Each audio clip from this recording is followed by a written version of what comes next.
Seigneur, quand le pasteur m'a dit que je dois intervenir ce soir, cet après-midi, je suis allé à genoux pour chercher la face de Dieu et qu'il me dise la parole appropriée pour cette assemblée et cet après-midi. Et je crois que quelqu'un ici sera béni parce que ce n'est pas par hasard que vous êtes là. Et le Seigneur a mis dans mon cœur la parole que j'ai intitulée la puissance de la conversation interne. Il y a une conversation interne, c'est une conversation entre la personne et elle-même. C'est une conversation inaudible, mais elle est là. Elle se passe à l'intérieur de la personne.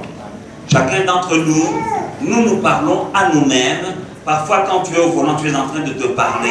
Tu es en train de te dire des choses. Personne ne les entend. Mais toi-même, tu sais que tu es en train de te dire certaines choses dans ton cœur. Ces choses-là, elles sont inaudibles, mais elles sont là quand même. Et elles ont la puissance et la capacité d'affecter ta vie positivement ou négativement. Amen. Amen. Alors c'est de cela que nous allons parler aujourd'hui. Nous devons d'abord savoir que Dieu veut que chacun de ses enfants soit victorieux sur cette terre. Parce que vous et moi, nous sommes la partie visible du Dieu invisible. Amen. Dieu est invisible, nous sommes visibles. Ceux qui ne connaissent pas Dieu, nous regarderont à nous et ils verront Dieu en nous. Amen. Et notre Dieu, c'est un Dieu victorieux, c'est un Dieu puissant, c'est un Dieu glorieux, c'est un Dieu qui n'est pas faible. Il peut tout. Il a tout. Et nous sommes ses enfants. Alors que celui qui ne connaît pas Dieu, comment connaîtra-t-il Dieu? En regardant à ses enfants. C'est voilà pourquoi Dieu nous dit que vous êtes la tête et non la queue. Vous serez toujours en haut et jamais en bas. Amen. Vous prêterez à beaucoup de nations et vous n'en prêterez pas.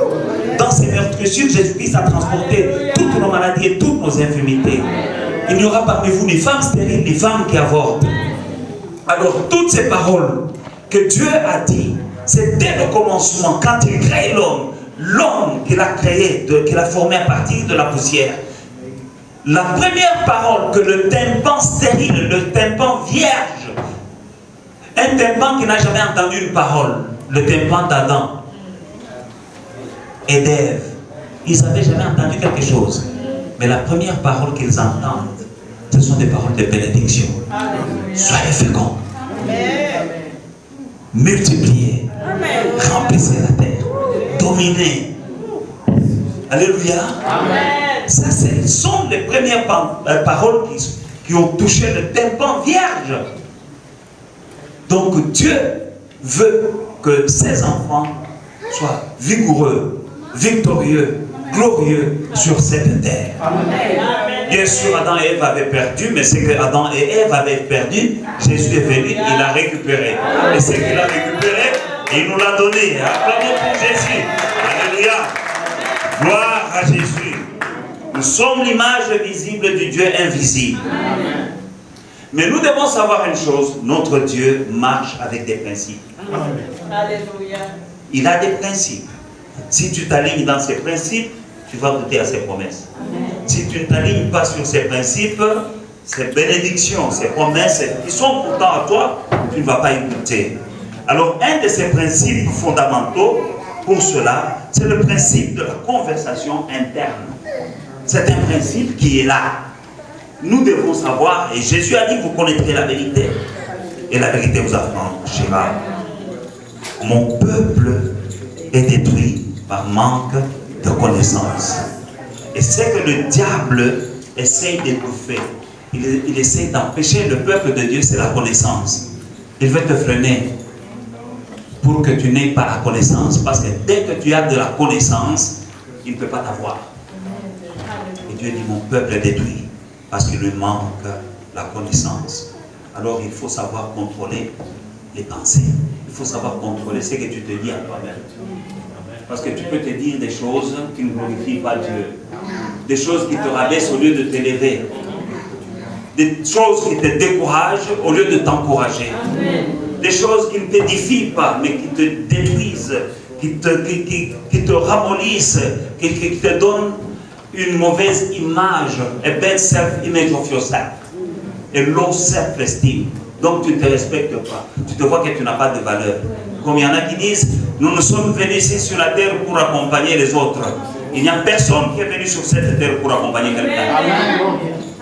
Parmi tous ces milliards de personnes qui sont sur la terre, tu es unique. Amen. Voilà pourquoi il n'y a pas deux empreintes digitales qui se ressemblent. Amen. Amen. Même les jumeaux, même ce qu'on appelle les vrais jumeaux là, l'empreinte digitale est différente. Pourquoi? Parce que chaque personne est unique. Amen. Et le Seigneur dit, je connais les projets que j'ai formés pour vous. Ce sont des projets de bonheur et non de malheur, afin de vous donner un avenir et de l'espérance. Il y a de l'espérance, il y a un avenir. Dès que tu es né de nouveau, il y a un avenir pour toi. Ça sert à quoi d'être né de nouveau si tu dois vivre comme avant la seconde naissance? Si tu es né de nouveau, les choses anciennes sont passées et toutes les choses sont devenues nouvelles. Alléluia. La conversation interne est une conversation sans parole. C'est une conversation entre la personne et elle-même. Une conversation sans parole. Audible, mais pourtant réelle, capable d'affecter la vie, d'avoir un impact sur la vie de la personne. Car ce sont des déclarations. Nous savons bien que la mort et la vie sont au pouvoir de la langue. Mais quand nous faisons des déclarations, ces déclarations ont une puissance. Mais il y a d'autres déclarations qui ne sont pas audibles. Elles sont à l'intérieur, elles sont aussi puissantes. Garder le silence, ce n'est pas une solution. Nous avons toujours cru que non, au lieu de dire vraiment des choses négatives, oui c'est vrai, il ne faut pas parler négativement. Mais je vais plus loin, il ne faut pas aussi penser négativement de toi-même.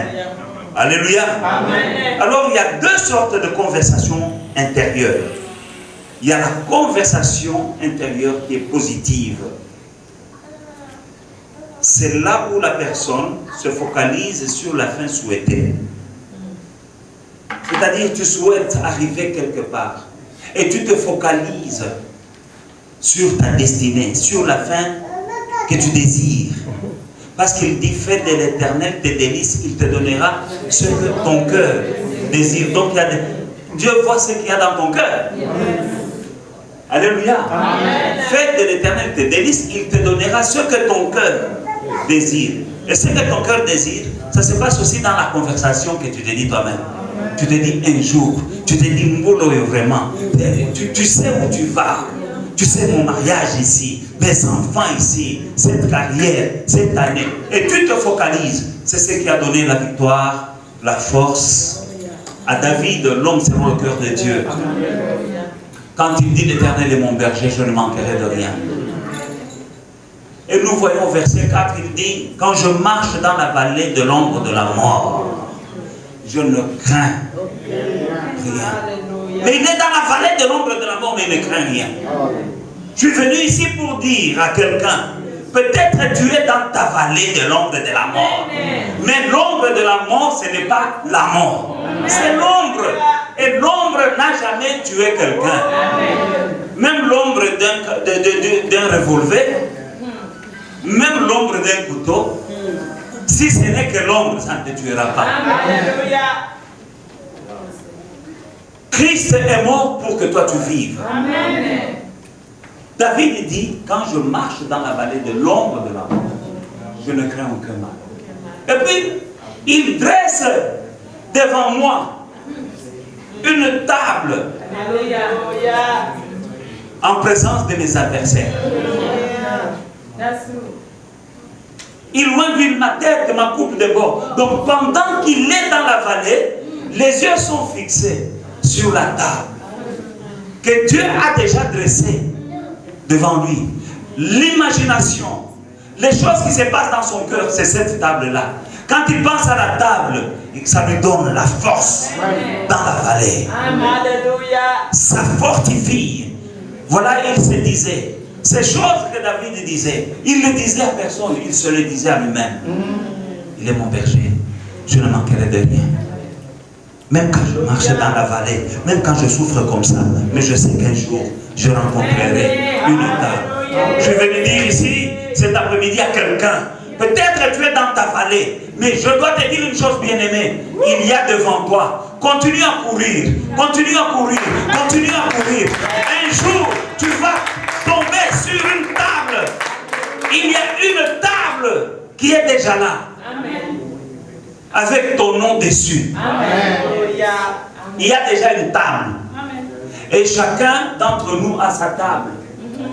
Et pourquoi est-ce que l'ennemi crée la vallée? C'est parce que vous vous souvenez dans le livre de Job, un jour, les fils de Dieu étaient dans la présence du Seigneur et le diable est venu.